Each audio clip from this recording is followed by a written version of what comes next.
رسول کرام وقار صلی اللہ تعالیٰ علیہ وسلم کے ہم تذکرے سنتے رہے ہیں۔ میں بارہا یہ کہتا ہوں، ہم محرم کے آتے ہی 10 مجالس سجاتے ہیں، ذکر امام حسین کے نام پر، ذکر شہدائے کربلا کے نام پر۔ یہ کوئی نئی بات نہیں ہے، برسوں سے یہ ریت چل رہی ہے، اور ہمارے مشائخ، ہمارے علماء، اسلاف سبوں نے سنایا اور ہم تک منتقل کیا۔ ہم بھی سنا رہے ہیں، اپنے بچوں کو منتقل کر رہے ہیں۔ کل یہ ہمارے بچے اس ممبر پر بیٹھیں گے اور یہی تذکرے سنائیں گے۔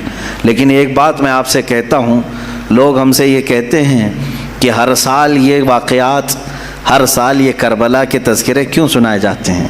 ہو گیا تھا کربلا ایک بار، بار بار اس کو کیوں سنایا جاتا ہے؟ میرے عزیزوں، چلو اگر میں بار بار سناتا ہوں تو سننے والے بار بار کیوں سنتے ہیں؟ سننے والے کیوں سنتے ہیں؟ بولنے والا اگر بار بار سناتا ہے تو سننے والے چھوڑتے بھی تو نہیں ہیں۔ بات پتہ یہ چلتی ہے کہ نہ بولنے میں یہ پرانا لگتا ہے، نہ سننے میں پرانا لگتا ہے۔ حسین اعظم کے ذکر میں جدت ہے، لذت ہے اور ایک نیا پن ہے، اور انہی مجالس کے صدقے ہم بہت سارے تذکرے بھی کر لے جاتے ہیں۔ عزیزان گرامی، یہ تمام ہماری محافل کا سب سے پہلے میں شکر بجا لاتا ہوں رب ذوالجلال کی بارگاہ میں، اس کائنات کے خالق نے، ہم سب کے پالنہار حقیقی نے ہمیں اس دنیا میں وجود بخشا، اور پھر حکم یہ دیا کہ تم زمین پہ چلنے والی چیزوں کو غور سے دیکھو۔ قل انظروا ماذا فی السماوات والارض، تم آسمانوں میں غور سے دیکھو کیا کیا چیزیں ہیں۔ یہ کیوں دیکھنے کا حکم بار بار رب تعالیٰ ہمیں فرماتا ہے؟ اس لیے کہ تم مجھ تک پہنچ سکو، رب تعالیٰ کی معرفت تمہیں حاصل ہو جائے۔ انسان کا اس دنیا میں آنے کا ایک مقصد یہی ہے کہ وہ اپنے خالق کو پہچانے، اپنے مالک کو پہچانے، اپنے رب کو، اپنے پالنے والے کو پہچانے۔ اور دنیا یہاں ہر ایک کو پہچانتی رہ گئی، اور رب ذوالجلال جس کو پہچاننے کے لیے بھیجا گیا تھا اس کی طرف تک وہ دو بھی نہیں کیا، محنت بھی نہیں کیا اور پوچھا بھی نہیں۔ میرے عزیزو، لاکھوں راستے ہیں اس مولا کو پہچاننے کے، اس کے باوجود آج لاکھوں انسان گمراہ ہیں، مشرک ہیں، کافر ہیں، کچھ تو خدائے ذوالجلال کا انکار کرنے والے اور کچھ غفلت میں موجود ہیں۔ لیکن وہ خوش نصیب انسان ہے جسے اللہ کی معرفت حاصل ہو گئی، رب تعالیٰ نے اپنی طرف اسے راستہ دے دیا، اور وہ اپنے مالک کو پہچانا اور اپنے سر کو محفوظ رکھا صرف اسی بارگاہ میں جھکانے کے لیے۔ وہ دنیا کا عظیم انسان ہے، وہ دنیا کا خوش نصیب انسان ہے۔ باقی سب جو بھولے بھٹکے ہیں، راستہ بھٹکے ہوئے ہیں، ان کے لیے ہمیں کہا گیا کہ تم انہیں سیدھے راستے کی طرف بلاؤ۔ آج سے ہماری یہ مجالس اسی ضمن میں بھی ہوں گی کہ ہم ان بھولے بھٹکوں کو دعوت دینے کے لیے بیٹھے ہیں جو اپنے رب کو پہچاننے سے اور رب کے تعالیٰ کے احکام سے بغاوت کر کے پھر رہے ہیں۔ عزیزان گرامی، اب آپ سب کی بارگاہ میں جو چیزیں میں عرض کرنے جا رہا ہوں وہ بہت توجہ سے سنیں کہ یقیناً اللہ عز و جل رب ذوالجلال، اس کی بہت ساری صفات ہیں، 99 صفات آپ نے سنا بھی ہوگا۔ اسماء حسنہ میں اللہ رحمان ہے، رحیم ہے، کریم ہے، حلیم ہے، عظیم ہے، غفار ہے، جبار ہے، ستار ہے، قہار ہے، یہ سب اس کی صفات ہیں، اور ہر صفت کو پہچاننے کے لیے زندگیاں لگ جاتی ہیں۔ اللہ تبارک و تعالیٰ کی بارگاہ میں پہنچنے کے لیے انسان زندگیاں لگا دیتا ہے، اور بعض لوگ یہ سمجھتے ہیں کہ ہم گھر بیٹھے ہی اللہ تعالیٰ کی معرفت حاصل کر لیں۔ ایسا نہیں ہے میرے عزیزو۔ آج سب سے پہلے چیز میں یہ عرض کرتا ہوں، آخر خدا ہے یا نہیں؟ کسی نے دیکھا نہیں، سوال تو ہے ہی ہے۔ ہم تو چلے روایات کے اعتبار سے، ہمارے گھروں سے ہمیں جو علم دیا گیا ہے ہمارے ماں باپ کی طرف سے، اور ماحول نے ہمیں جو علم دیا ہے وہ یہی ہے کہ ہم بولنے کے قابل ہوئے اسی وقت ہمیں کہلا دیا گیا تھا لا الہ الا اللہ، اللہ کے سوا کوئی معبود نہیں۔ ہمیں اللہ کے وجود کا بہت بچپن میں ہی علم دے دیا گیا، لیکن ہم بڑھتے بڑھتے اب زمانے کو دیکھنے لگے تو پتہ چلا کہ یہاں بہت سارے دہریے بھی ہیں، ایتھیسٹ ہیں، جو خدا کا ہی انکار کرتے ہیں کہ خدا ہے ہی نہیں، کوئی دین ہے ہی نہیں۔ آج میں ان کے سلسلے میں عرض کروں گا کہ آخر ایسا کیسے ہو سکتا ہے کہ کوئی خدا ہی نہیں. یہ اور بات ہے کہ ایک ہے، دو ہے، کون ہے، اس پر الگ بحث، لیکن جن لوگوں نے کہا ہے ہی نہیں تو مجھے تعجب ہوتا ہے کہ آخر عقل تمہاری ہے یا نہیں. عقل سے اگر سوچو گے تو پھر تمہیں مجبوراً کسی نتیجے پر جانا ہوگا. امام اعظم ابو حنیفہ رضی اللہ تعالیٰ عنہ دہریوں کے لیے کھلی تلوار تھے. دہریہ کس کو کہتے ہیں؟ جو خدا کا ہی انکار کرتا ہے، یعنی کوئی نہیں ہے، نہ بھگوان ہے، نہ خدا ہے، کوئی چیز ہے ہی نہیں، ہم خود سے چل رہے ہیں. امام اعظم رضی اللہ تعالیٰ عنہ کی بارگاہ میں ایک جماعت آئی ملحدین کی، اور وہ تلواریں لے کر کے ہی آتے تھے کہ موقع پا کر کے انہیں قتل کر دیں. ایک دن امام اعظم ابو حنیفہ رضی اللہ تعالیٰ عنہ ان کی جماعت کو آتے ہوئے دیکھا، اور اچانک آپ اپنی مجلس سے کھڑے ہوئے اور کہنے لگے میں کچھ گہری سوچ میں ہوں. وہ قریب آئے اور پوچھا کیا سوچ رہے ہیں آپ؟ کہا کہ میں نے سنا ہے کہ ایک سمندر میں کشتی چل رہی ہے اور اس پر سامان خود سے لد جاتا ہے، اور بڑی برابر منزلوں پر وہ رکتی ہے اور اپنا سامان خود ہی اتارتی ہے، نہ اسے کوئی چلاتا ہے، نہ لوڈنگ ان لوڈنگ کرنے والے کوئی مزدور ہیں، وہ خود بخود سامان لیتی ہے، خود بخود سامان اتارتی ہے. یہ روبوٹک دنیا بھی نہیں تھی اس وقت کہ وہ یقین کر لیتے، سائنسی دنیا بھی نہیں تھی اس وقت. تو ان دہریوں نے کہا کیا مذاق کر رہے ہیں آپ کہ سمندر میں کشتی بغیر ملاح کے، بغیر کیپٹن کے چل رہی ہے اور خود سامان لوڈ کر رہی، اتار رہی ہے، ہمارے ساتھ مذاق کر رہے ہیں آپ؟ ہم عقل والے لوگ ہیں، آپ کی اس بات پر کوئی بیوقوفی یقین کر سکے گا. امام اعظم ابو حنیفہ رضی اللہ تعالیٰ عنہ فرماتے ہیں اتنی جب تجھے عقل ہے کہ ایک کشتی سمندر پر بغیر کسی چلانے والے کے نہیں چلتی، تو یہ پورے کائنات کا نظام بغیر چلانے والے کے کیسے چل سکتا ہے؟ برابر وقت پر سورج کا طلوع ہونا، برابر وقت پر سورج کا غروب ہو جانا، چاند کا اپنی منزلوں پر چلنا، اور یہ سمندروں کا برابر اپنے مدار میں رہنا، اور یہ زمین کا طرح طرح کے پودے اگنا، اس میں پھول کا آنا، پھلوں کا آنا، یہ کیا اللہ کے ہونے کی نشانیاں نہیں ہیں؟ کوئی تو ہے جو یہ سارا نظام چلا رہا ہے. ہاں تم یہ کہہ سکتے ہو کہ مشینیں ہم چلا رہے ہیں، پنکھے ہم چلا رہے ہیں، لائٹ ہم چلا رہے ہیں، چلاؤ دنیا کی ساری مشینیں چلاؤ. لیکن میں اگر ایک فیلڈ میں آؤں، ان دہریوں سے پوچھتا ہوں. امام شافعی رحمۃ اللہ علیہ نے کیا جواب دیا؟ میں چاروں اماموں کی بات بتا دیتا ہوں. چاروں اماموں نے رب ذوالجلال کے وجود کے متعلق کیا کیا کہا ہے. امام مالک نے تو یوں فرمایا، آپ سے پوچھا گیا کہ خدا ہے، انہوں نے کہا ہاں. کیا دلیل کیا ہے؟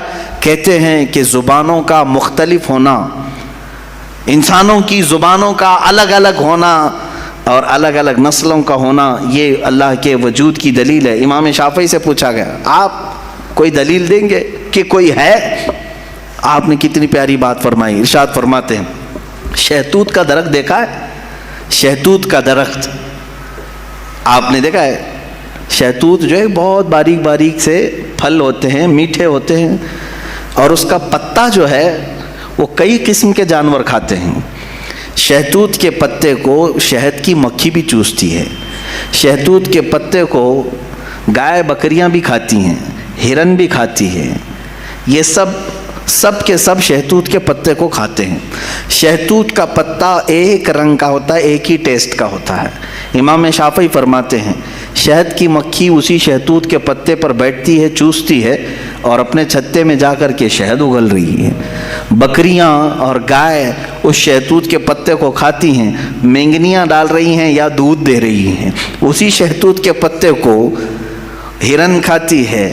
ہرن نافع پیدا کرتی ہے، جو مشک کی طرح ایک نافع ہوتا ہے، نہایت ہی اچھی خوشبو اس کے اندر آتی ہے. امام شافعی فرماتے ہیں ایک شہتوت کا پتا بکری میں جائے تو الگ اثر کرے، شہد کی مکھی میں جائے تو الگ اثر کرے، گائے میں جائے اور ہرن میں جائے تو الگ اثر کرے. آخر ایک شہتوت کے پتے سے نافع، دودھ اور شہد بناتا کون ہے؟ بناتا کون ہے؟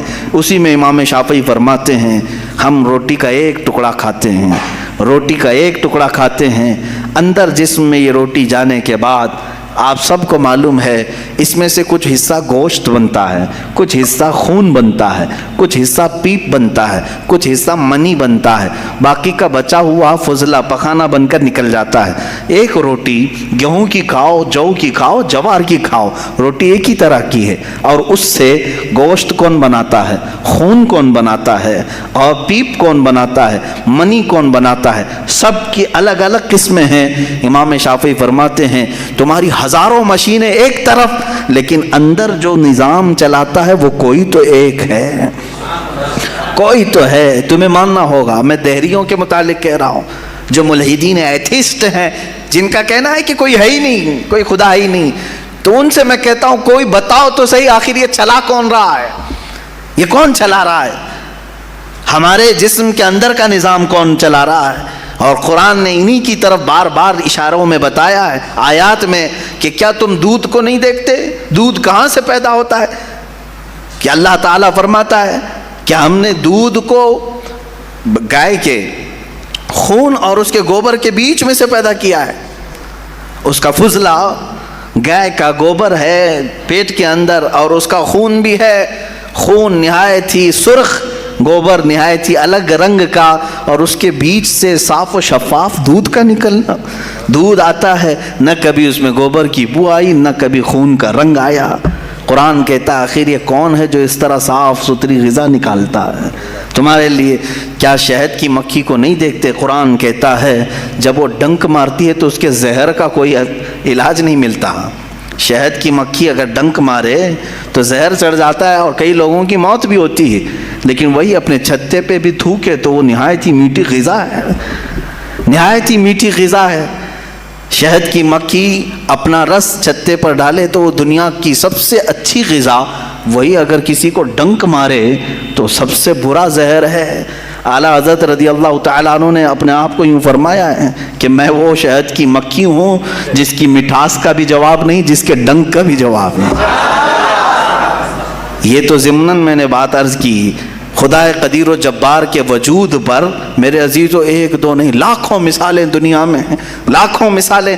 ابھی تو کائنات کے رازوں تک ہم پہنچے ہی کہاں ہیں؟ سمندر کے اندر کی دنیا، پیڑ پودوں کے اندر کی دنیا۔ اب آئیں امام احمد بن حنبل رضی اللہ تعالیٰ عنہ، یہ کیا فرماتے ہیں؟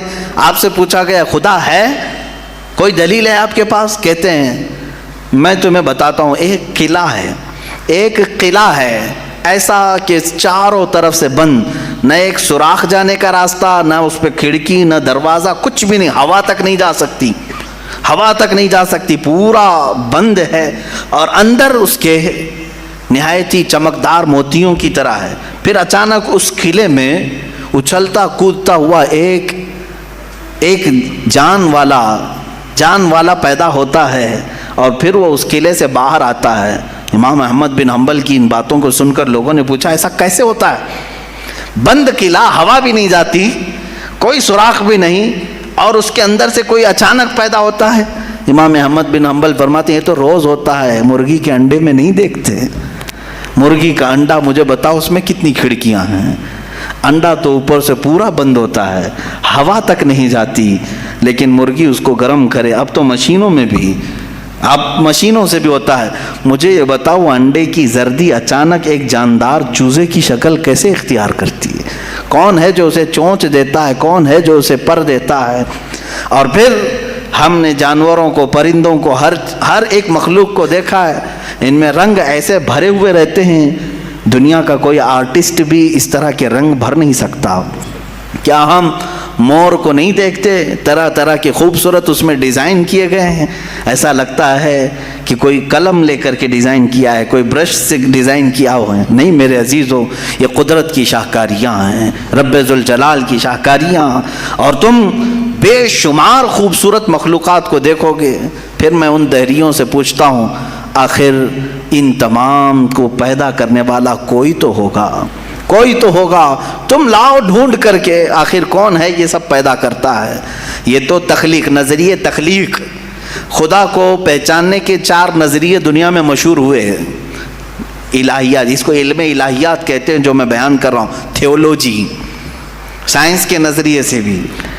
یعنی اللہ کو پہچاننے کے لیے، خدا کو ڈھونڈنے کے لیے نظریے بنائے گئے. فلسفیوں نے الگ، سائنٹسٹ نے الگ، علماء ربانیین نے الگ، حکماء نے الگ، سب کے اپنے اپنے نظریے ہیں. ہم اللہ رب العزت کو نظریے تخلیق سے واضح کرتے ہیں، لوگوں کے سامنے بتاتے ہیں کہ اللہ پیدا کرنے والا ہے. کیونکہ قرآن پاک میں جگہ جگہ اس نے، اللہ تعالیٰ نے اپنی ربوبیت کا، اپنی تخلیق کا اظہار جو فرمایا ہے وہ یہی فرمایا کہ تم اتنے کمزور ہو کہ ایک مکھی کو نہیں بنا سکتے، ایک مکھی پیدا نہیں کر سکتے، کتنے کمزور ہو. اور وہ رب ذوالجلال ہزاروں کروڑوں مخلوقات روزانہ بناتا ہے، روزانہ انہیں موت بھی دیتا ہے. حیات و ممات اسی کے دست قدرت میں ہے. عزیزان گرامی وقار، اللہ تعالیٰ کی بے شمار صفات میں سے مجھے کئی صفات پر عرض کرنا تھا. میں سب سے پہلے اس کے وجود پر آپ کے سامنے یہ دلائل رکھا. عام مسلمان بھی کسی دہریے سے کہہ سکتا ہے کہ اللہ کے نہ ہونے پر جو تو اس قدر ناچ رہا ہے. آج ایتھیزم کا بہت زیادہ آج چل رہا ہے. وہ کہتے ہیں کوئی دین دھرم ہوتا نہیں، کچھ نہیں ہوتا ہے، کوئی خدا نہیں ہوتا، دنیا میں ایسے ہی چل رہے ہیں. مذاق کر رہے ہو، مذاق کر رہے ہو میاں. ابھی تک تو وہ آٹومیٹک گاڑی بھی نہیں آئی بغیر ڈرائیور والے، ابھی تم بول رہے ہو، ابھی تم بول رہے ہو. بہرحال دنیا میں کوئی چیز کو بنانے والا ہوتا ہے. آٹومیٹک گاڑی آ بھی گئی تو میری اس دلیل کو یہ مت سمجھ لینا کہ گاڑیاں بغیر ڈرائیور کے نہیں چل سکتی. مفتی صاحب نے کہا آپ تھوڑے دنوں کے بعد آنے والی ہے، اس کا مطلب کیا بغیر ڈرائیور کے بھی سب چلتی ہیں؟ میری یہ دلیل اس لیے نہیں ہے. بغیر ڈرائیور والی گاڑی اگر چل بھی گئی تب بھی میں سوال کروں گا کہ اس کو آخر گاڑی کو بنایا کون ہے؟ یہ بنایا کون ہے؟ کوئی تو انسان بنایا ہوگا. تو اسی طرح سے ہر چیز کو دنیا کی آپ کو یہ علم لے کر کے جاتا ہے تھیولوجی کا کہ کوئی نہ کوئی اس کا پیدا کرنے والا ہے، بنانے والا ہے. فلسفی ان کے ہاں ایک قانون ہے، دور اور مسلسل، یعنی تسلسل، کنٹینیو کوئی چیز ہو نہیں سکتی. مثال کے طور پر مجھے پیدا کرنے والا کوئی ہے اور اس کو پیدا کرنے والا کوئی ہے، اس کو پیدا کرنے والا، یہ جو سوچ ہے تسلسل اس کو کہتے ہیں. کہیں جا کر کے سٹاپ ہونا پڑے گا، کہیں جا کے سٹاپ ہونا پڑے گا تمہیں. میں پیدا ہوا میرے باپ سے، میرے باپ پیدا ہوئے دادا سے، دادا پر دادا سے، یہ سلسلہ چل کر کے کہیں تو سٹاپ ہوگا، کہیں جا کے ختم ہونا ہے. تو فلسفی اس بات کو مانتے ہیں کہ دور اور تسلسل محال ہے، یعنی کنٹینیو ایسی جاتا رہے یہ محال ہے. ان کے ہاں ایسا ہے. میرے عزیزو، اب اگر میں ان سے سوال کروں کہ جیسے بہت سارے لوگ بھگوانوں کو بھی مان لیے، جبکہ بھگوان کی بیوی بھی ہے، بھگوان کے بچے بھی ہے اور بھگوان کا باپ بھی ہے، تو پھر اب سوال آئے گا کہ بھگوان کا دادا کون، بھگوان کا پردادا کون؟ پھر وہ نسب چلے گا، کہیں تو جا کے رکنا ہے، کہیں تو جا کے رکے گا. بچے ہیں تو اب تک ان کی نسل کیوں نہیں؟ بھگوان کے بھی بیٹے بیٹیاں تھیں نا، بہت سارے بھگوانوں کا تذکرہ ہندوستان میں ہے، ان کے بیٹے بیٹیاں بتائی گئی ہیں، کتنے بیٹے تھے، رام کے بھی، کرشن کے بھی، سب کے بھی بتائے گئے ہیں بیٹے بیٹے. تو اب اولاد کہاں ہیں؟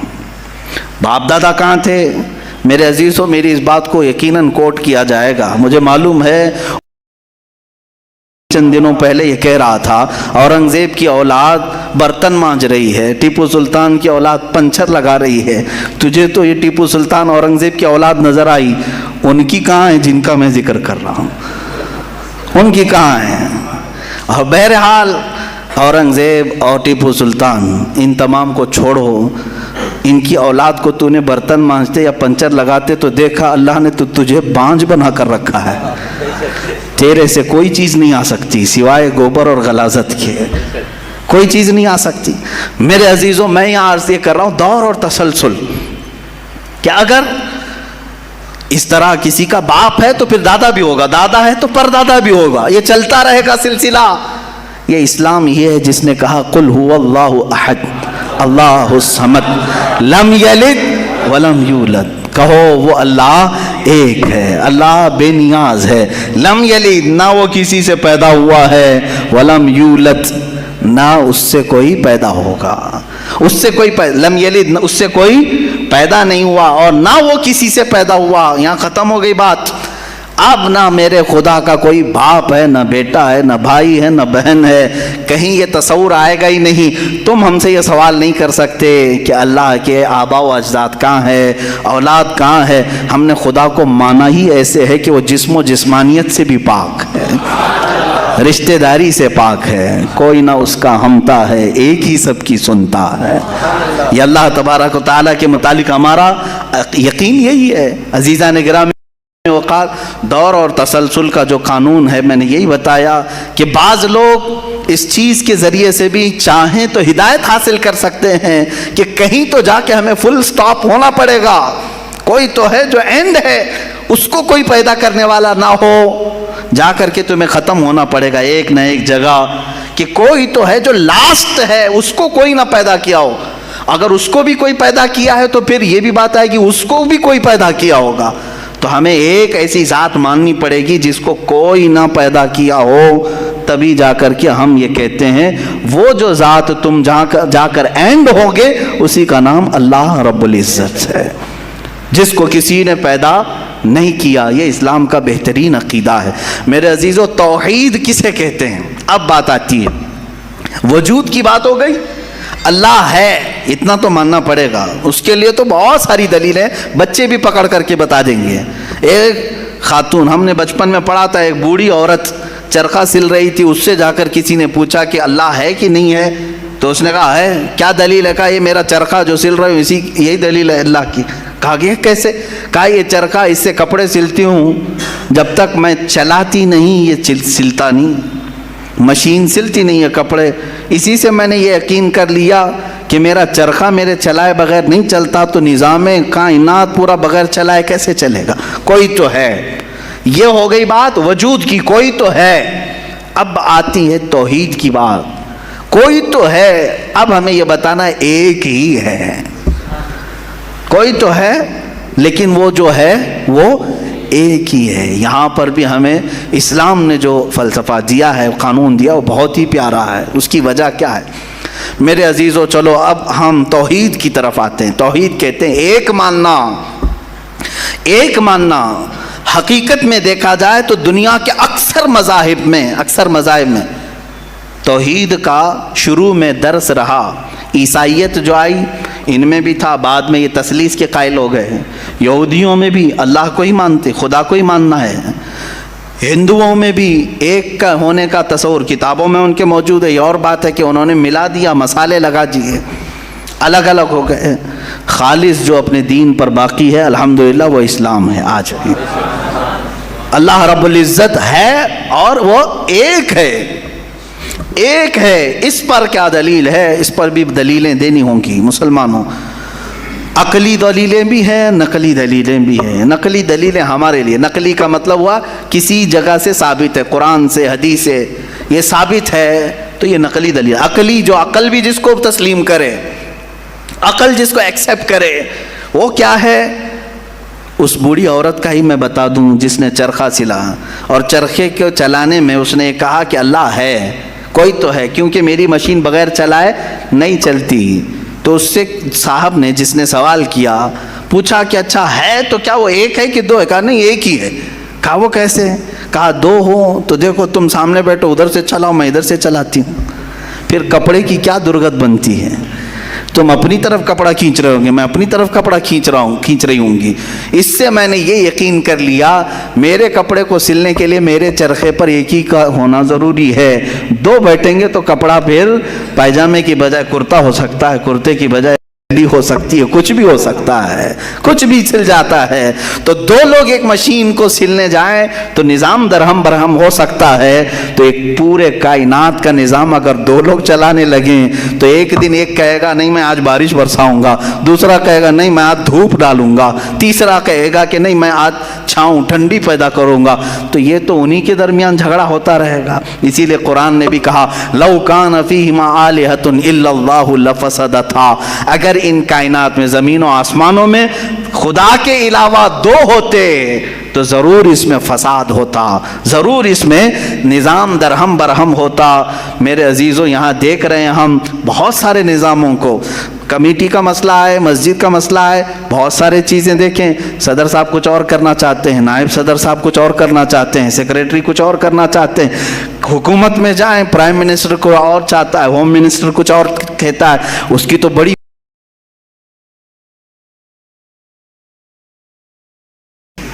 پتہ ہی نہیں ہے، لیکن نظام ایک ملک کا چلا رہے ہیں، ایک ملک کا چلا رہے ہیں۔ فساد اسی لیے ہو رہا ہے، فساد اسی لیے ہوتا ہے، اور ان کو پتہ بھی نہیں رہتا، وہ بھاشن میں کچھ اور بول کے آئے، یہ پارلیمنٹ میں کچھ اور بول کے آیا۔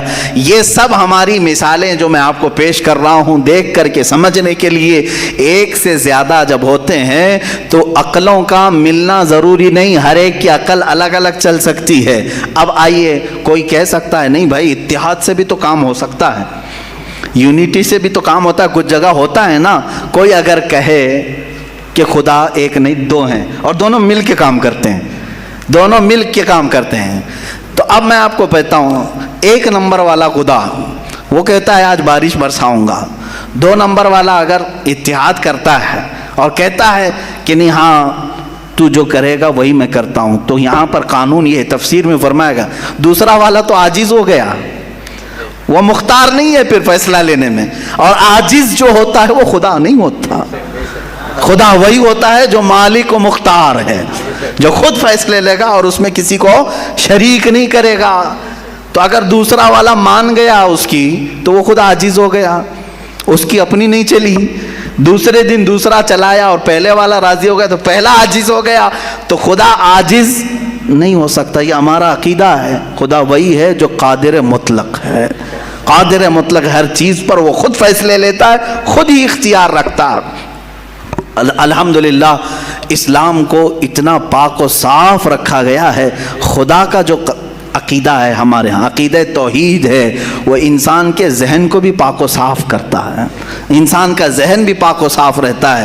اگر عقیدہ توحید تمہارا ہٹ گیا، میرے عزیزو توجہ چاہتا ہوں، توحید عقیدہ سمجھ گئے، اللہ کو ایک ماننے کا عقیدہ اگر ہٹ گیا تو پھر انسان اتنا ذلیل ہوتا ہے کہ پھر وہ ہر چیز کو خدا ماننے لگ جاتا ہے، چاہے وہ چوہا ہو کہ بلی ہو کہ سانپ ہو کہ مچھر ہو، کسی کے بھی سامنے جھکنے لگ جاتا ہے۔ توحید کا عقیدہ اگر ذہن سے ہٹ گیا، اللہ کو ایک اور بڑا ماننے کا عقیدہ ہٹ گیا، تو ہم نے ان لوگوں کو بھی دیکھا ہے جو عورتوں کی شرمگاہوں کو بھی عبادت کرتے ہیں، بہت ساری غلاظتوں کو بھی پوجتے ہیں۔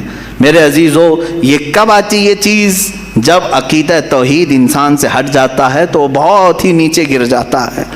اللہ تعالیٰ نے ذہنوں کو پاک رکھنے کے لیے یہ ہمیں کتنا بہترین عقیدہ دیا ہے، اور وہ ایک ہے، اور الحمدللہ مسلمان اسے آج بھی ایک ہی مانتے ہیں۔ کئی چیزیں ہیں، میں یہ علم الہیات پر آج بات کرنا چاہتا تھا، پہلے وجود باری تعالیٰ اور دوسرے اللہ کے ایک ہونے پر۔ ایک ہونے پر سب سے بڑی دلیل یہ ہے، ایک سے زیادہ ہوں گے تو نظام درہم برہم ہو سکتا ہے، اور اب تک نظام درہم برہم نہیں ہوا، اس کا مطلب ہے کہ ایک ہی چلا رہا ہے، ایک ہی چلا رہا ہے۔ سورج کو جس طرح سے اس نے سالوں سے چلایا ہے، چاند کو جس طرح چلایا ہے، موسموں کا آنا جانا، قرآن خود یہ کہتا ہے، میں نے آیت خطبے کے بعد یہی تلاوت کی، ان فی خلق السماوات والارض واختلاف اللیل والنہار، بے شک زمینوں کی پیدائش میں، آسمانوں کی پیدائش میں اور رات و دن کے آنے جانے میں تمہارے لیے بہت بڑی نشانیاں ہیں، کہ ایک ہی ہے جو اس کو اپنی مرضی سے بنایا ہے، اپنی مرضی سے بنایا ہے۔ عزیزان گرامی وقار، ہندوؤں میں بھی ایک ہونے کا عقیدہ تھا کہ ایک خدا ہے۔ بہت ساری کتابیں ہیں جس کو میں نے پڑھا ہے، جس میں کہا گیا ہے سنسکرت میں کہ وہ ایک ہی ہے، لیکن ہوا یہ کہ بعد میں ان تعلیمات میں مکسنگ کیسے آئی؟ جیسے ہمارے ہاں فرشتوں کا تصور ہے، جبرائیل ہیں، میکائیل ہیں، اسرافیل ہیں، اسرائیل علیہم السلام، جو ملائکہ ہیں وہ اللہ تبارک و تعالیٰ نے انہیں مختلف کاموں پر لگایا ہے۔ میکائیل علیہ السلام بارش برساتے ہیں، روزی پہنچانے کے کام میں ہیں، اسرائیل علیہ السلام روح نکالتے ہیں۔ تو ان ملائکہ کو جس طرح سے ہمارے ہاں تصور دیا گیا اللہ کے فرشتے، تو ان لوگوں نے ان دوسرے کاموں کو دیکھ کر ہر ایک چیز کا الگ الگ خدا بنا لیا۔ ہواؤں کا خدا الگ، بارش کا خدا الگ، آگ کا خدا الگ، پانی کا خدا الگ۔ یہاں پر دھوکہ کھا گئے، وہ خدا نہیں ہے، وہ خدا کے فرشتے۔ اللہ تبارک و تعالیٰ نے جن کو ان کائنات کے کاموں پر لگایا، ہمارا عقیدہ میں بتا رہا ہوں۔ عزیزان گرامی، یہاں پر میں یہ باتیں اس لیے عرض کر رہا ہوں کہ سب سے پہلے وجود باری تعالیٰ اللہ ہے، دوسری چیز وہ ایک ہے۔ اب تیسری چیز آتی ہے جس کے متعلق آج کے بہت سارے دہریے سائنس کے اسٹوڈنٹ وہ کہتے ہیں اگر ہے مان لیا، ایک ہے مان لیا، دکھتا کیوں نہیں ہے؟ یہ بھی سوال ہے۔ ہمارا عقیدہ ہے نراکار ہے، اور وہ آکار مانتے ہیں۔ بعض لوگ ان کے ہاں بھی ہے جو خدا کو نراکار مانتے ہیں کہ وہ نہیں دکھ سکتا۔ میرے عزیزو، یہ جن لوگوں نے ہم سے سوال کیا کہ پھر وہ دکھتا کیوں نہیں، وہ دکھتا کیوں نہیں، اس کے لیے میں جواب یہ بتاؤں گا کہ اگر انسان جس طرح سے آج پیدا کیا گیا، جتنی اس کے اندر کمزوریاں ہیں، انسان کی آنکھوں میں پورا کا پورا سورج نہیں سما پا رہا ہے۔ کڑی دھوپ میں سورج کو کیوں نہیں دیکھتے؟ وہ تو دکھ رہا ہے نا، تو دیکھو 1 گھنٹہ دیدار کرو، درشن کرو سورج کی۔ کیوں نہیں کرتے؟ نہیں کرتے آپ کے اندر تاب و طاقت نہیں ہے۔ سورج کروڑوں میل دور ہے، اس کو آپ پورے طور پر اپنی آنکھوں میں نہیں لے پا رہے ہیں۔ تو یہاں سے تم سب کو پتہ چلا کہ میری آنکھیں کمزور ہیں، دنیا کی بڑی چیزوں کو میں سما نہیں سکتا۔ تو یہ تو سورج کے بارے میں کہہ رہا ہوں جو رب ذوالجلال کی ہزاروں نہیں کروڑوں تخلیقات میں سے ایک ذرہ ہے، اس ایک ذرے کو ہماری آنکھیں نہیں سما پاتی، تو پورے کائنات کے خدا کو، رب ذوالجلال کی تجلیات کو کیسے سما پائیں گے؟ آنکھوں میں کیسے اسے سما سکتے؟ اسی لیے اللہ نے قرآن میں فرمایا لا یدرکہ الابصار، اس کو کوئی آنکھ گھیر نہیں سکتی۔ وہ کیوں؟ سوال بھی تو ہے کہ اگر گھیر لے آنکھیں، ہو کیا جاتا اگر اللہ کو دیکھ لیتے؟ تو اس کے متعلق فلسفی طور پر بھی اور اسلامی طور پر بھی میں بتاؤں۔ میرے عزیزو، عقیدہ ہمارا یہ ہے کہ اللہ، اس کا کوئی سائز نہیں، اس کا کوئی سائز نہیں، اتنا چوڑا، اتنا اونچا، اتنا لمبا، اتنا چھوٹا، یہ چیز ہے نہیں، ہم اس کو مان نہیں سکتے۔ تو جب آنکھوں میں تمہارے کوئی چیز آئے گی تو وہ سائز والی ہی آئے گی، کچھ تو سائز ہوگا اس کا، چاہے وہ 100 کلومیٹر والا ہو، اگر آنکھوں میں آ گئی تو سائز بن گیا، اور جس چیز کا سائز بن گیا وہ خدا ہو نہیں سکتا۔ ہمارے ہاں یہ عقیدہ ہے کہ اللہ تبارک و تعالیٰ جسم و جسمانیت سے پاک ہے، مکان و مکانیت سے پاک ہے، اس کی یہ تمام چیزیں ایسی نہیں جس طرح انسان کی آنکھ، ہاتھ، پیر، منہ، پیٹ، یہ تمام چیزوں سے وہ پاک ہے۔ وہ جیسا ہے وہ اللہ بہتر جانے، لیکن انسان کی دنیا میں آنکھیں اس چیز کو سما نہیں سکتی، اور جو چیز اس کی آنکھوں میں سما گئی وہ خدا ہو نہیں سکتی۔ اس کے لیے ایک فارمولہ میری طرف سے لے کر کے جاؤ، جس چیز کو بھی دیکھا کسی نے دنیا میں سوائے رسول اللہ کے، میرے آقا صلی اللہ علیہ وسلم ایکسیپشن میں بتا رہا ہوں، حضور کو چھوڑ کر کے پوری کائنات کی بات کر رہا ہوں، جس نے کسی چیز کو دیکھا وہ خدا ہو نہیں سکتا۔ ام المومنین عائشہ صدیقہ نے بھی فرمایا ہے کہ جس نے بھی یہ کہا کہ خدا کو یہ دیکھا ہے ظاہری آنکھوں سے، کھلی آنکھوں سے، وہ سب سے بڑا جھوٹ بولا ہے، دنیا کا سب سے بڑا جھوٹ بولا اس نے۔ اب یہ بات میں اس لیے عرض کر رہا ہوں کہ ہو سکتا ہے تمہارے تک بھی آ جائے وہ بھیجے میں خدا دکھانے والے پیر صاحب۔ ہاں، کچھ لوگ خدا کو دکھا کر کے مرید کرانا چاہتے ہیں اور تانا مارتے ہیں، ارے میاں ہم تو دکھا کے مرید کرتے ہیں۔ دکھا کے کس کو؟ بکرے کے بھیجے میں دکھا کر کے۔ میاں ان کو یہیں خدا مل رہا تھا، معاذ اللہ رب العالمین، کلیجے میں نہیں، پھیپڑے گردے میں نہیں۔ جس چیز کے کھانے کا شوق پیر صاحب کو ہوا وہاں خدا دکھانا شروع کیا۔ نعوذ باللہ من ذالک، استغفر اللہ۔ یہ نہایت ہی جہالت ہے اور زندیق لوگ ہیں۔ میں آپ سب سے یہ کہنا چاہوں گا، جو اس طرح کی بات کرے اس سے یہ کہو کہ پیر صاحب بڑے ہیں کہ موسیٰ علیہ السلام بڑے ہیں؟ کون ہے؟ موسیٰ علیہ السلام بار بار کہتے رہے مولا تو اپنا دیدار کرا دے، اور قرآن کہتا ہے لن ترانی، تم مجھے ہرگز نہیں دیکھ سکتے. اور پھر موسیٰ علیہ السلام نے اصرار کیا تو اللہ نے انہیں کوہ طور پر بلایا. اور یہ سب سنتے ہیں نا، معراج کے واقعے میں بھی سنایا جاتا ہے. موسیٰ علیہ السلام کو سوئی کے ناکے کے برابر ایک تجلی دکھائی گئی، پہاڑ پورا جل گیا، آپ بے ہوش ہو کر گر پڑے. پیر صاحب ابھی بھی بے ہوش نہیں ہو رہے.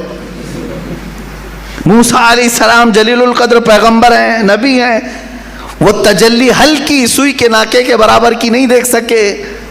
تو ان سے سوال کرو، آپ بڑے کہ موسیٰ علیہ السلام بڑے؟ آپ کے اندر اتنی پاور کہاں سے آ گئے؟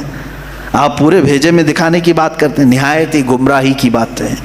میرے عزیزوں، میں یہ ان لوگوں کے بارے میں کہہ رہا ہوں جو اپنے آپ کو مسلمان کہہ کر کے ایسی باتیں کر رہے ہیں. باقی دوسرے ہوں تو ان کو چھوڑ دو، ان کا معاملہ الگ ہے. یہ تمام باتیں ہو گئی. میں نے 3 چیزیں آپ کے سامنے عرض کی. وجود باری تعالیٰ، اللہ ہے، اور اگر ہے تو ایک ہے، اور ایک ہے تو وہ نظر نہیں آتا، دکھتا نہیں. یہ 3 عقیدے اسلام کے بنیادی عقیدے ہیں. بنیادی عقیدے ہیں، ان میں ذرا برابر بھی ٹس سے مس ہوئے تو تمہارا ایمان چلا جائے گا. یہاں سے گمراہیوں کے دروازے کھلتے ہیں. جنہوں نے خدا کے وجود کا انکار کیا وہ ملحد ہو گئے، جنہوں نے اسے ایک سے زیادہ مانا وہ مشرک ہو گئے، جنہوں نے اس کو دیکھنے والا سمجھا وہ گمراہ ہو گئے. صحیح عقیدہ یہی ہے جو سورہ اخلاص میں اللہ نے فرمایا قل هو اللہ احد. محبوب آپ فرما دیں وہ اللہ ہے، ایک ہے. اللہ الصمد، وہ بے نیاز ہے، اللہ بے نیاز ہے. لم یلد ولم یولد، اس سے کوئی پیدا نہیں ہوا اور نہ وہ کسی سے پیدا ہوا. ان معاملات کے بعد آؤ میرے عزیزو اس رب ذوالجلال کی کچھ صفات کی طرف میں آتا ہوں. رب ذوالجلال رحمان بھی ہے، رحیم بھی ہے، کریم بھی ہے، غفار و ستار و قہار و جبار بھی ہے. اس کی 99 صفات پر اگر ہم ذکر کرتے چلیں، روز ایک صفت پر ذکر ہو جائے گا، راتیں تمام ہو جائیں گی. قرآن نے خود کہا ہے دنیا کے سارے درخت قلم بن جائیں اور سمندر سیاہی بن جائیں اور اللہ کی تعریف و توصیف لکھنا چاہیں، سمندروں کی سیاہی سوکھ جائے گی، یہ درختوں کے قلم بنے ٹوٹ جائیں گے. ما نفدت کلمات اللہ، اللہ کے کلمات کو پھر بھی مکمل نہیں کیا جا سکے گا. یہ ہماری چھوٹی سی زبان اور تمہارے چھوٹے سے کان کہاں ان تمام کلمات کو سن سکیں گے یا کہہ سکیں گے. مگر ہم اتنا ضرور جانتے ہیں کہ ان تمام سمندروں میں سے ایک قطرہ بھی ہم نے اپنی محفل میں پا لیا تو یہ ہماری زندگی کی معراج ہے. اللہ رحمان ہے، یقیناً ہم نے اس کو بسم اللہ میں بھی پڑھا، سورہ فاتحہ میں بھی پڑھا، بلکہ ہم اپنے بچوں کو بھی یہی کہتے ہیں، ماں باپ کو بھی یہی کہتے ہیں. اب اس کے رحمان کی صفات دیکھنا ہے. کیسے رحمان کسے کہتے ہیں؟ رحم کرنے والا، رحم کرنے والا، نرمی کا معاملہ کرنے والا لوگوں کے ساتھ، بلکہ اپنی ساری مخلوقات کے ساتھ نرمی کا معاملہ کرنے والا. میں 2 ہی صفات پر آج گفتگو ختم کر دوں گا، اس کے رحمان ہونے کی اور اس کے قہار ہونے کی. دونوں کے درمیان ہمیں یہ زندگی چلانی ہوگی. اللہ رحمان ہے، اس کی جو زندگی یہاں ہمیں دیکھنے کے مظاہر ہیں وہ کیا ہے؟ ماں تم سے جتنی محبت کرتی ہے، کیسے تم رو تو گود میں اٹھا لیتی ہے، تمہارے بہت ساری چیزیں اپنے ہاتھوں سے صاف کرتی ہے، اپنے ہاتھوں سے بنا کر کے کھلاتی ہے. آخر وہ بھی انسان ہے، تم بھی انسان ہو. ماں تمہیں اٹھا کر کے اتنا جو پیار کرتی ہے، باپ تمہیں لے کر کے چلتا ہے، تمہارے لیے جوجھتا ہے، محنت کرتا ہے. آخر وہ کیوں مشقتیں اٹھاتا ہے؟ خون پسینے کی کمائی ایک کر کے لا کر اپنے بچے کو کھلاتا ہے. اب سنیں حدیث پاک میں ماں اور باپ کے دلوں میں یہ بچے کی جو محبت ڈالتی جاتی ہے، یہ اللہ کے رحمان صفت کا کچھ حصہ ہوتا ہے.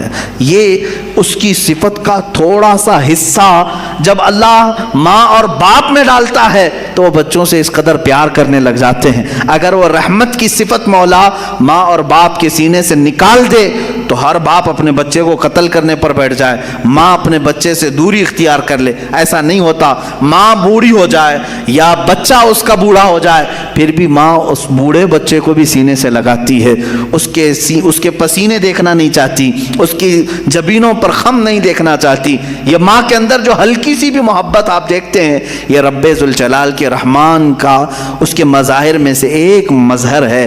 اب اندازہ کرو اللہ تبارک و تعالیٰ اپنے بندوں سے کس قدر رحم کا معاملہ فرماتا ہے. آج ہم جو بیٹھے ہیں یہ بھی تو اس کے رحم کا ہی معاملہ ہے، اس کے رحمان ہونے کا ایک بین ثبوت ہے. ہم حضرت ابو بکر شبلی رضی اللہ تعالیٰ عنہ، توجہ جاتا ہوں، سلسلہ قادریہ کے بہت بڑے بزرگ ہیں. آپ سے پوچھا گیا کہ حضور سنا ہے کہ آپ کی بہت ساری کرامتیں مشہور ہیں، کوئی کرامت ہمیں بھی دکھائیں. توجہ، بہت سارے لوگ کرامت کے نام پر گمراہ بھی ہوتے ہیں. لوگوں کو ایسا لگتا ہے کہ کہیں جیب میں سے جلیبی نکال کر کے کھلا دے، ابھی کیا ابھی وہی پیر کرامت والا ہے، اچانک کچھ نکال کے دکھایا ہے. حضرت ابوبکر شبلی نے تو ایک الگ ہی کرامت بتائی. کیا کرامت بتائی جانتے ہیں؟ حضرت ابوبکر شبلی فرماتے ہیں میاں ہمارا اس زمین پر زندہ چلنا پھرنا ہی بڑی کرامت ہے. کہا کیوں؟ کہا ہم اتنے گنہگار ہیں کہ زمین پھٹ جائے اور ہم دھس جائے، پھر بھی زمین نہ پھٹتی ہے نہ ہم دھستے ہیں. یہ اللہ تعالیٰ نے کرامت ہی تو دیا ہے. یہ کرامت تو اللہ نے سب کو دیا ہے. یہ رحم کا معاملہ اللہ نے سب کے ساتھ کیا ہے، آپ کے ساتھ بھی، بلکہ ان کے ساتھ بھی کیا جو اسے مانتے بھی نہیں ہیں، جو اسے گالیاں دیتے ہیں، ان کے ساتھ بھی رحم کا معاملہ کیا. سیدنا ابراہیم علیہ الصلوۃ والتسلیم کے ساتھ ایک معاملہ پیش آیا. آپ بغیر مہمان کے کبھی کھانا نہیں کھاتے تھے، 2 دن بھی اگر کوئی مہمان نہیں آتا تو آپ کھاتے نہیں. ابراہیم علیہ السلام 2 دن تک بھوکے رہے. تیسرے دن ایک مہمان ملا، اسے لے کر کے آ کے دسترخوان پر بٹھا دیا. کہا کہ آپ ہمارے گھر کے مہمان ہیں، اب کھانا بنایا گیا اچھا دسترخوان پر. کہا چلو بسم اللہ کرو کھاؤ. وہ دہریہ تھا، ملحد تھا. کہا کون سا اللہ؟ میں اللہ کو نہیں مانتا. اتنا کہا ابراہیم علیہ السلام کو جلا لایا. آپ نے دسترخوان کھینچ لیا. کہا اٹھو گھر سے، نکلو باہر جاؤ. دسترخوان پر بیٹھا ہوا تھا، اس کو اٹھا دیا. یہ تو شان ہے انبیاء کی. اللہ کے دشمنوں سے دسترخوان شیئر نہیں کرتے، افطار پارٹی والے ہیں. وہ اللہ کے دشمنوں سے دسترخوان شیئر نہیں کرتے، انبیاء کی شان ہے. وہ اٹھ کر کے چلا گیا. ہاں یہ ہمارے لیے حکم یہی ہے میرے عزیز. لیکن اللہ رب العزت نے وہی فرمائی ابراہیم علیہ السلام کو. کہا ہے ابراہیم کیوں اٹھا دیا اس کو؟ 50 سال کا تقریباً ادھیڑ عمر کا آدمی تھا. کہا کیوں اٹھا دیا؟ کہا ہے مولا وہ تیرا نام نہیں لینا چاہتا، میں اس کو دسترخوان پر کیسے بٹھاؤں؟ رب ذوالجلال نے فرمایا اے ابراہیم پچھلے 50 سال سے میں اسے ویسے ہی کھلا رہا ہوں، جبکہ وہ کبھی میرا نام نہیں لیا. آج تمہارے دسترخوان پر ایک بار اس نے نام نہیں لیا، تم نے اٹھایا. میرے عزیزو اس کا مطلب یہ نہیں ہے کہ اس کا نام نہ لے تو بھی ہم کھلائیں، وہ تو سنت الہیہ ہے، وہ مولا کریم کی صفات ہے. لیکن انسان کے اخلاق تو یہی ہے کہ انسان اپنے رب سے اگر محبت کرتا ہے تو اللہ رب العزت کے دشمنوں سے کبھی دوستی نہیں کر سکتا. قرآن بھی یہی کہتا ہے یا ایھا الذین آمنوا لا تتخذوا عدوی وعدوکم اولیاء، اے ایمان والو میرے دشمنوں اور اپنے دشمنوں کو دوست نہ بناؤ. یہ انہی آیات میں سے ہے جن 26 آیاتوں میں سے نکالنا چاہتے ہیں. آئیں گے انشاءاللہ، وہ ٹاپک بھی آئے گا انشاءاللہ. قرآن پاک کی جن 26 آیات پر لوگوں کو تو یعنی پیٹ میں مروڑ ہوتا ہے، پیٹ میں مروڑ ہوتے ہیں. ان آیات میں سے ایک آیت یہ بھی ہے، سورہ ممتحنہ کی پہلی آیت ہے. اللہ فرما رہا ہے اے ایمان والو لا تتخذوا عدوی وعدوکم، میرے دشمنوں کو اور اپنے دشمنوں کو اولیاء یعنی دوست نہ بناؤ. میرا رب نے اتنا حکم کیا دیا، ان کو تکلیف شروع ہو گئی. قرآن جو ہے نفرت سکھاتا ہے، قرآن نفرت. یہ تمام انشاءاللہ العزیز زندگی باقی رہی یہ 26 آیتوں کا جو مضمون ہے یہ ان کی کتابوں سے بھی میں نکال کے دکھاؤں گا. سیم ٹو سیم چیزیں، سیم ٹو سیم چیزیں وہاں پر بھی موجود ہیں. تو پیدا کرو کسی اور وسیم گندے رافضی کو جو وہاں سے بھی نکال سکے. عزیزان گرامی وقار، بات میں عنوان سے ہٹ نہ جائے اس لیے میں عرض کروں گا وہ رب ذوالجلال رحمان ہے، اور اس کے رحم کا معاملہ تو ہے، اس کے رحم کا معاملہ ہے کہ آج جس طرح سے لوگ ہمیں پیش کرنا چاہ رہے ہیں کہ یہ ایک ڈراؤنی شکل ہماری بنا کر کے اسلاموفوبیا یعنی مسلمانوں سے لوگوں کو ڈرانا، یہ اگر تمام دوسرے قوموں کی طرح بھی ہو جاتے تو میرے عزیزو یہ سب کا جینا حرام کر کے رکھتے. ہمارے ہاں آخرت کا تصور ہے، ہمارے ہاں رب ذوالجلال کو جواب دینے کا تصور ہے، ہمارے ہاں اللہ رب العزت کے دیکھنے کا تصور ہے کہ وہ ہر گھڑی ہمیں دیکھ رہا ہے. یہ تمام تصورات لے کر کے مسلمان جی رہا ہے. تم کہہ رہے ہو یہ آتنکوادی ہے، دہشت گرد ہے، اور جو اس طرح سے کر رہا ہوگا اس کا تصور ختم ہو چکا ہوگا. ہمیں تو اللہ رب العزت کے ہونے کا اتنا احساس ہے کہ رات کے اندھیرے میں بھی ہم ڈرتے ہیں کوئی ایک گندی تصویر بھی دیکھنے کے لیے، جبکہ کوئی نہیں دیکھ رہا ہے. اس لیے کہ مسلمان اس عقیدے کے ساتھ جیتا ہے کہ اللہ لا الہ الا هو الحی القیوم لا تأخذہ سنۃ ولا نوم. مسلمان اس عقیدے کے ساتھ جیتا ہے وہ اللہ ہے جو حی ہے اور قیوم ہے, اسے نہ اونگ آتی ہے نہ نیند آتی ہے. یعلم خائنۃ الاعین وما تخفی الصدور, تمہاری آنکھوں کی خیانت کو بھی وہ دیکھ رہا ہے, تمہارے دلوں کے گزرنے والے حالات سے بھی وہ واقف ہے. ہم اس تصور کے ساتھ, اس عقیدے کے ساتھ جی رہے ہیں. بہرحال میرے عزیزو, اس کے رحمان کی صفات بے شمار ہیں, بے شمار ہیں, اور اس کے کام حکمت کے ہوتے ہیں. بعض لوگوں کو ایسا لگتا ہے کہ نہیں وہ رحمان ہے, رحمت تو کر رہا ہے, میرے ساتھ تو نہیں ہو رہا ہے, میرے ساتھ تو نہیں ہو رہا ہے, میں تکلیفوں پہ تکلیفیں اٹھاتا ہوں. میرے عزیزو, صبر نہیں کرتا انسان اور اس طرح کی باتیں کر جاتا ہے. یا ایسا ہی گھبرانے والا آدمی ہے جیسے کوئی ٹرین سرنگ میں جائے, ٹنل میں جائے تو کچھ جو باولے لوگ ہوتے ہیں اچھل کود کرنے لگ جاتے ہیں. کبھی ٹرین کا سفر کیا آپ نے؟ اور ٹرین کبھی ٹنل کے اندر جاتی ہے, پہاڑ کے گوفے کے اندر, کیا ہوتا ہے, اندھیرا آ جاتا ہے, اندھیرا, اتنا اندھیرا آتا ہے. تو جو عقل مند ہوگا وہ سیٹ پہ بیٹھا رہے گا, اور جو باولا ہوگا اچھل کود کر رہا ہے, اسے ایسا لگتا ہے دنیا کیا سے کیا ہو گئی, ٹرین کہیں کھڈے میں چلی گئی. ایسا نہیں ہے, جو عقل مند ہے وہ بیٹھا رہتا ہے. اگر آپ عقل مند ہیں, بیٹھے رہتے ہیں اپنے سیٹ پر, میں پوچھتا ہوں کیوں بیٹھے رہتے ہو, کیوں بیٹھے رہتے ہو؟ اندھیرا ہو گیا, ٹرین گوفے کے اندر چلی گئی ہے.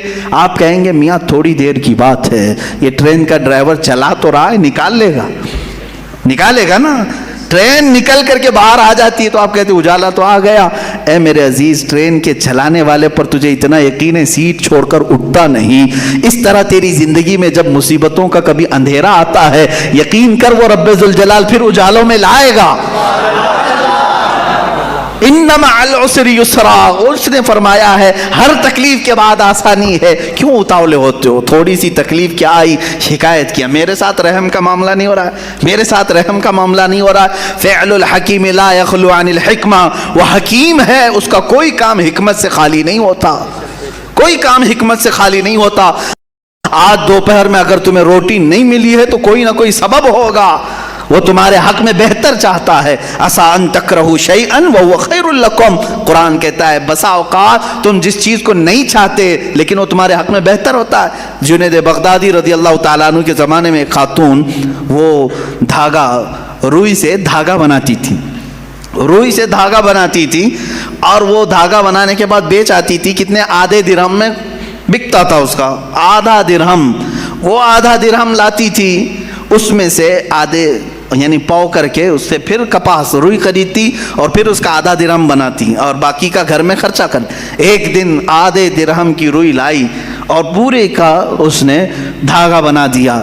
دھاگا کچا ہوتا, سوکھنے کے لیے رکھی صحن میں, اندر کھانے کے بنانے کے انتظامات کر رہی تھی. ایک کوا آیا اور دھاگا اٹھا کے لے گیا. بیوہ عورت, اس کے سوا کچھ بھی نہیں تھا, آج کچھ بھی نہیں تھا اس کے پاس, بھوکی رہ گئی. اب نہ خریدنے کے لیے دھاگا خریدنے کے, روئی خریدنے کے بھی پیسے نہیں, کھانا بنانے کے بھی پیسے نہیں, آلریڈی بیوہ ہے اور غریب ہے. کہنے لگی کیا اتنی غربت کے بعد بھی اللہ تعالیٰ ایسے اس کی بچی پونجی بھی اٹھا لیتا ہے. لوگ یہی کہتے ہیں نا, میرے پاس کچھ نہیں تھا پھر بھی میں نقصان میں جا رہا ہوں, اب تو کچھ رحم کر دیتا. ارے بھائی, بڑے سیٹ آدمی کے 1 لاکھ روپے چلے گئے تو سمجھ میں آئے گا چلو ٹھیک ہے, باقی بچے ہوئے پھر کور کر لے گا. جس کے پاس کچھ نہیں, لاسٹ پونجی بچی ہے, وہ بھی مولا نے اٹھوا دیا, تو یہ کون سا رحم ہے؟ بندے تل ملا جاتے ہیں. وہ خاتون گھبرائی اور کہا یہ اب کون سے رحمان کی صفت ہے, کیا وہ رحم کر رہا ہے میرے ساتھ؟ میں بیوہ ہوں, کچھ بھی نہیں میرے پاس. حضرت جنید بغدادی کے پاس دوڑی دوڑی گئی. دوسرا دن تھا, بھوک کی شدت تھی, دوڑی ہوئی آئی. حضرت جنید بغدادی اس وقت بیٹھے تھے, ان کے دربار میں کچھ لوگ آئے ہوئے تھے باہر کے, ملنے کی غرض سے دور سے آئے ہوئے تھے. آپ کو یہ چیختی ہوئی آئی تو اس کو سائڈ میں کھڑا کیا, رک جاؤ میں پہلے ان کی باتیں سن لوں, پہلے ان کی باتیں سن لوں. ان لوگوں نے آ کر کے کہا کہ حضور ہم کچھ نذرانہ لے کر کے آئے ہیں, کچھ نذرانہ لے کر کے آئے ہیں, یہ قبول فرما لیں. کیا تھا نذرانہ؟ 10,000 سونے کے سکے, اشرفیاں تھیں. کہا کہ حضور آپ اپنے حساب میں اس کو تقسیم کر لیں. حضرت جنید بغدادی رضی اللہ تعالیٰ عنہ نے وہ 10,000 اشرفیاں لیے اور پورے کے پورے اس عورت کو دے دیا. وہ عورت ابھی کچھ کہنے والی تھی, اس کے کہنے سے پہلے آپ نے دے دیا. کہا اس کو پکڑو, اب پھر وہ آئی ہوئی جماعت تھی، اس سے پوچھا کیا معاملہ ہے، کیوں اتنی بڑی رقم تم ہدیے میں لائے؟ سنو میرے عزیزو، فعل الحکیم لا یخلو عن الحکمہ. وہ کہتے ہیں ہم سمندر کے سفر پر تھے، کشتی میں بیٹھے تھے، آ رہے تھے، اچانک ہماری کشتی پھٹ گئی، کشتی میں سوراخ آیا، پانی اندر آنے لگ گیا. تو جیسے یہ چمڑے کی کشتی تھی، پانی اندر آنے لگا تو ڈوبنے کے چانسز بڑھ گئے. پانی جتنا ہو سکا ہم نکال کر پھینکتے رہے، لیکن اس کشتی کی مرمت کے لیے ہمارے پاس کچھ نہیں تھا. اچانک ایک کوا آیا اور اوپر سے دھاگا گرا دیا.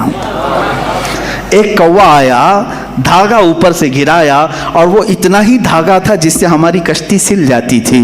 ہم نے اسی دھاگے سے اپنی کشتی سل دی، اور پھر اسی وقت ہم نے یہ نیت کر لیا کہ وہ رحمان ہے جس نے ہمیں بچایا ہے.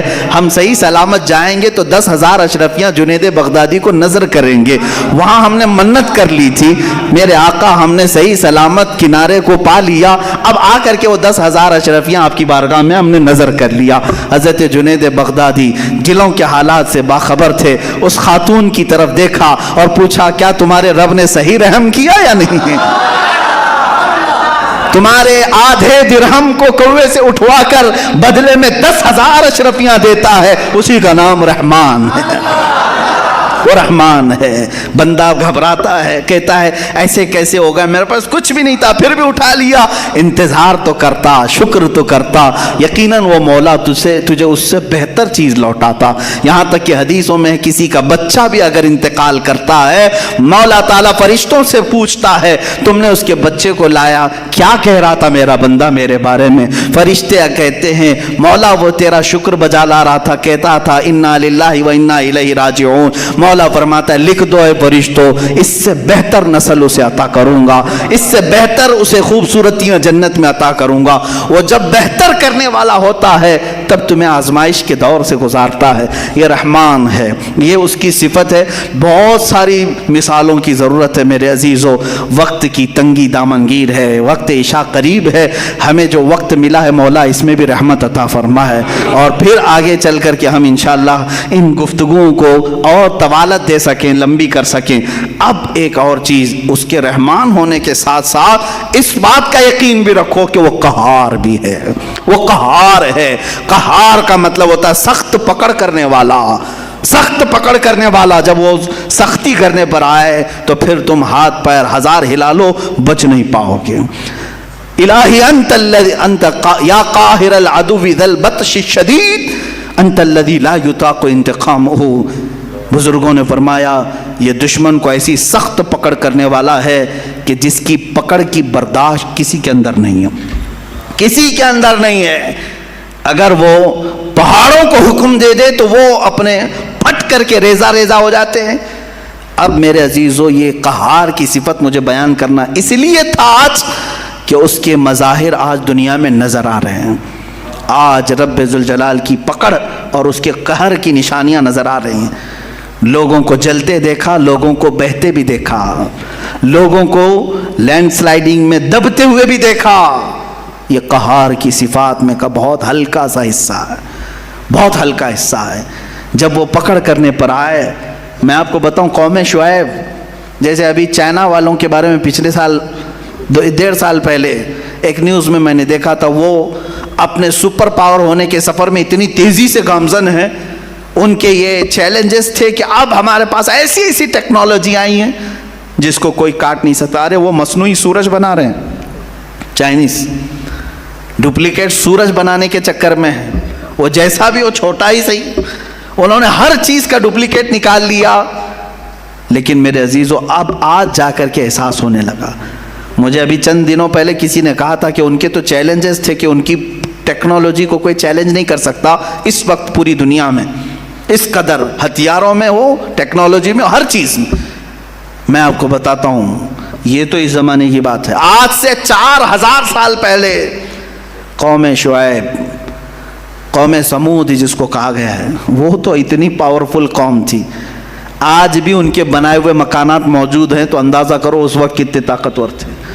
وہ پورے پہاڑ کے پہاڑ جو پتھروں کے پہاڑ ہوتے ان کو کھود کر کے نقشہ دیتے تھے، اور اسی میں دروازے، اسی کے اندر پورے ہال، کمرے، سب کچھ بنا لیتے تھے ایک اکھنڈ پہاڑ کو کاٹ کر کے.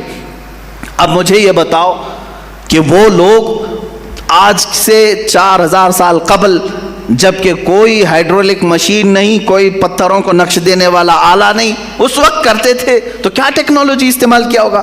آج بھی مدائن صالح، مدائن اولا جو سعودی عرب میں ہیں، وہاں پر یہ سب نشانیاں موجود ہیں، آج بھی موجود ہیں، وہ پہاڑ ویسی ہیں۔ حضرت شعیب علیہ السلام نے اس قوم کو جب ڈرایا تھا کہ باز آؤ اللہ کی نافرمانی سے، باز آؤ ناپ تول میں کمی کرنے سے، گناہوں سے توبہ کر لو، اس قوم نے کہا اگر نہیں باز آئے تو کیا کر لیں گے آپ؟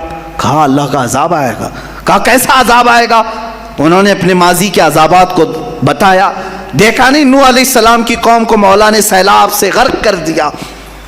اس قوم نے کہا آنے دو، کوئی مسئلہ نہیں، ہمارے پہاڑ بہت اوپر ہیں اور یہاں تک سیلاب کا اثر نہیں ہو سکتا۔ کہا کیا تمہیں معلوم نہیں لوط علیہ السلام کی قوم پر پتھروں کی بارش ہوئی، نوکیلے پتھر؟ تو اس قوم نے کہا آنے دو، پتھر برسیں گے، ہمارا گھر بھی پتھر کا ہے، پہاڑ پورا پتھر کا اور گھر پورے پتھر کے، اگر آسمان سے پتھروں کی بارش ہو تو بھی کچھ نہیں ہونے والا ہے، زمین پہ سیلاب آئے تو بھی کچھ نہیں ہونے والا ہے، اتنے مضبوط تھے ان کے گھر۔ پھر شعیب علیہ السلام نے کہا تمہیں معلوم نہیں اللہ ہواؤں کا عذاب بھی بھیجتا ہے، ہوائیں اس قدر تیز چلتی تھی کہ لوگوں کی چھتیں اڑ جاتی، انسان کے ٹکڑے ہو جاتے تھے۔ اس قوم نے کہا کہ ہوائیں بھی ہمارے گھروں کا کچھ نقصان نہیں کر سکیں گی، پہاڑوں کو ہلا نہیں سکیں گی۔ اس قدر مغرور قوم، اس قدر گھمنڈی قوم، میرے عزیز و رب ذوالجلال نے پھر کون سا عذاب بھیجا؟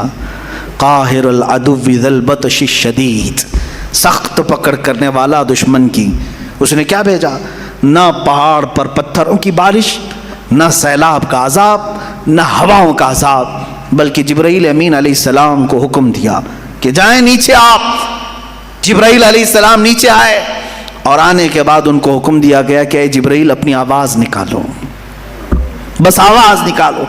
جبرائیل علیہ السلام نے صبح کے وقت اپنی صرف آواز نکالی، ایک چیخ، اس چیخ میں اتنا زور دھماکہ تھا کہ وہ قوم سمود جو اپنے گھروں میں تھی ان کے کانوں سے بھیجا نکل کر پھٹنے لگا، پورا بھیجا کانوں سے باہر نکلتا تھا، آنکھوں کے پتلیاں اڑ کر کے باہر آ گئیں، اور جب جا کر کے دیکھا گیا تو اپنے پہاڑ نما گھروں کے اندر چھتڑے بکھرے ہوئے تھے صرف ایک آواز سے۔ میرے عزیزو یہ کوئی ایسی لفاظی نہیں، آج بھی دنیا جانتی ہے ایٹم بم اگر پھٹتا ہے تو اس کا سب سے بڑا طاقت کا راز آواز ہے۔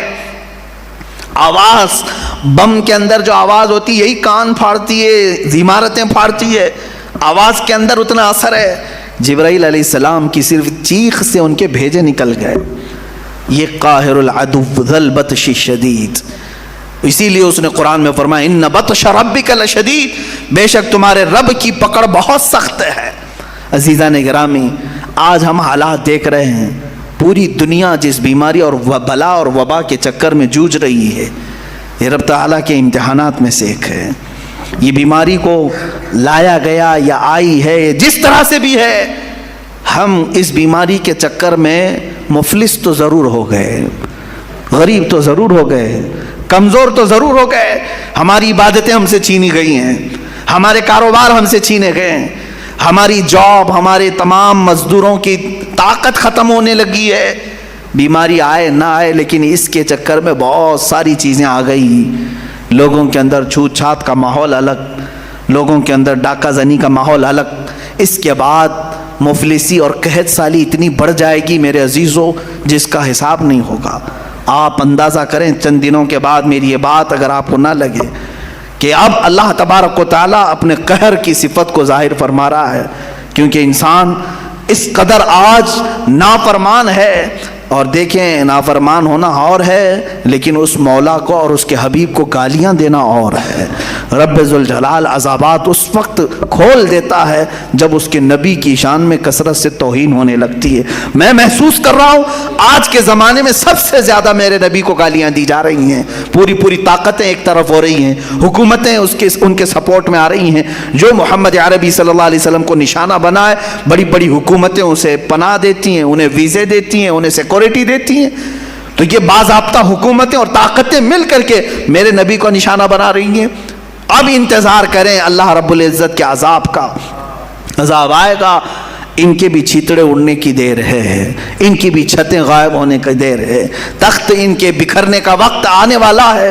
عزیزان گرامی، میں آپ کو ڈرا رہا ہوں، جب اللہ کا عذاب آئے گا تو پھر سب اس میں ملوث ہوں گے، سب اس میں پیسے جائیں گے، اچھے اور برے سب عذاب میں بہیں گے۔ سیلاب آئے تو اچھوں کو الگ بروں کو الگ نہیں چھوڑتا، سب کو بہا لے جاتا ہے۔ اس رب ذوالجلال کے قہار کی صفات بھی آج ہیں۔ کیا آپ نہیں دیکھتے کہ ایک طرف جنگلات میں اچانک آگ کا لگ جانا اور بے حساب جانوروں کو آگ کی موت میں جھلس جانا، یہ اللہ کی پکڑ ہے، اللہ کا قہر ہے۔ بیماریوں میں پورے انسانوں کا گرفتار ہونا اللہ کا عذاب ہے۔ سیلاب کا اچانک آنا اور گھر کے گھر تباہ کرنا اللہ کا عذاب ہے۔ سورج کا گرہن لگ جانا، چاند میں گرہن لگنا اللہ کا عذاب ہے۔ تمہارے رزق سے برکت کا اٹھ جانا اللہ کا عذاب ہے۔ تمہارے سروں پر ظالموں کو بادشاہ مسلط کرنا اللہ کا عذاب ہے۔ جو ظالم ہیں، درندے ہیں، وہ تمہاری حکومتوں پہ آئے ہوئے، یہ اللہ کا عذاب ہے۔ اس عذاب سے چھٹکارا صرف اور صرف ایک ہی ہے کہ لوٹ آؤ اس رب ذوالجلال کی بارگاہ میں، لوٹ آؤ اور اسے مناؤ اور پھر پکار کر کہو استغفر اللہ ربی من کل ذنب واتوب الیہ۔ اے اللہ، میں تیری پناہ مانگتا ہوں، میں بخشش چاہتا ہوں تیرے بارگاہ میں، اور میرے تمام گناہوں کی معافی چاہتا ہوں۔ جس دن بندہ استغفار کر کے لوٹ آتا ہے تو پھر وہی قہار پھر تم پر اپنے رحمان کی صفات کا اظہار فرماتا ہے۔ وہ قہار ہے، پکڑ کرتا ہے، لیکن بندہ جب عاجزی کرتا ہے تو پھر وہ اپنے رحمان کی صفات کا اظہار کرتا ہے۔ وہ رحمان ہے، لیکن یہ ایک چیز ہے، اب آخری میں یہ کہہ کر کے جاتا ہوں، رحمان بھی صفت ہے، قہار بھی صفت ہے اس اللہ کی، اور رحم بھی کرتا ہے، پکڑ بھی کرتا ہے۔ آپ اگر ہم سے سوال ہی کرتے ہیں کہ کون سی چیز اس میں زیادہ بھاری ہے، رحمان کی صفت یا قہار کی صفت؟ ظاہر سی بات ہے قہار کی صفت آپ سب کو پتا ہے، جب وہ پکڑ کرے تو پورے کے پورے تباہ ہوتے ہیں، یہ تو بہت بھاری چیز ہے۔ لیکن حدیث پاک میں ملتا ہے، رب ذوالجلال نے حضور کی زبان پر ارشاد فرمایا، اللہ فرماتا ہے میری رحمت نے میرے غصے پر غلبہ کر لیا ہے۔ رحمان کی صفت قہار کی صفت پر غالب ہے، وہ رحم زیادہ فرماتا ہے، قہر کم کرتا ہے۔ بہرحال اللہ رب العزت کی بارگاہ میں ہم عریضہ پیش کرتے ہیں، مولا تو اپنے قہر سے ہم غریبوں کو بچا لے، ہم سب کو اپنے قہر سے آزاد فرما، اس پوری دنیا میں پھیلی ہوئی بلا اور وبا کو دور فرما دے۔ اے کریم خدا، تو اپنے رحمان کی صفات اور رحیم کی صفات کا اظہار مولا ہم سب گنہگاروں پر عطا فرما، ہم سب پر رحم فرما، کرم فرما۔ اے کریم خدا، جو بیمار ہیں انہیں شفا عطا کر دے، جو انتقال کر چکے ان کی مغفرت فرما دے۔ مولا ہم سب کو جب تک تو دنیا میں رکھ تیری عبادت کرنے کی توفیق بخش، آخری سانس تک مولا تیرا ذکر ہماری زبانوں پر جاری و ساری فرما۔ جب دمیں واپسی ہو یا اللہ، جب دمیں واپسی ہو یا اللہ، لب پہ جاری ہو بس لا الہ الا اللہ محمد رسول اللہ۔